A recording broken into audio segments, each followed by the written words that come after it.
రాష్ట్ర వ్యాప్తంగా 3 విడతల్లో కాంగ్రెస్ ప్రభుత్వం 100% పంట రుణమాఫీ చేసినట్లు గొప్పలు చెప్పుకుంటుంది. కానీ పూర్తి స్థాయిలో రైతులకు రుణమాఫీ కాక బ్యాంకులు, వ్యవసాయ శాఖ అధికారుల చుట్టూ తిరుగుతున్నారు. సాగు పనుల్లో నిమగ్నం కావాల్సిన రైతులంతా ప్రస్తుతం ఆఫీసుల చుట్టూ తిరుగుతున్నారు. రుణమాఫీలో ప్రభుత్వం పెట్టిన కొర్రీలతో లక్షలాది మంది రైతులు ఆగమైపోతున్నారు. టెక్నికల్ సమస్యలు, రేషన్ కార్డు నిబంధనలతో అర్హులైన రైతులు ఎందరికో రుణమాఫీ వర్తించలేదు. ఇక 2 లక్షల పైనున్న రుణమాఫీ విషయంలో ప్రభుత్వం ఎటువంటి స్పష్టత ఇవ్వడం లేదు. 2 లక్షల కంటే ఎక్కువ రుణాలున్న రైతులు అప్పులు చేసి మరీ అదనంగా ఉన్న మొత్తాన్ని బ్యాంకులో కడుతున్నారు. కానీ 2 లక్షలు ఎప్పుడు మాఫీ అవుతుందో తెలియని పరిస్థితి నెలకొంది. మీరు గద్దెక్కినారు కాబట్టి మీరు ఏం చేయాలంటే ఇప్పుడు రైతుకి ఇచ్చిన హామీలు 3 అవుతున్నాయో ఏ హామీ రైతుకి ఇచ్చిన హామీని మీరు మొత్తం అమలు చేయాలి.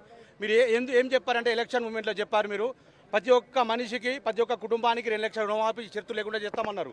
అది చేయకపోయారు. ప్రతి మనిషికి పోయిన ప్రభుత్వము ఎకరానికి 5,000 రైతు భరోసా ఇస్తా అని చెప్పి వాళ్ళు 5,000 ఇచ్చారు. మీరేమన్నారు 7,000 ఇస్తామన్నారు ఎకరానికి. అది ఇవ్వడం లేదు.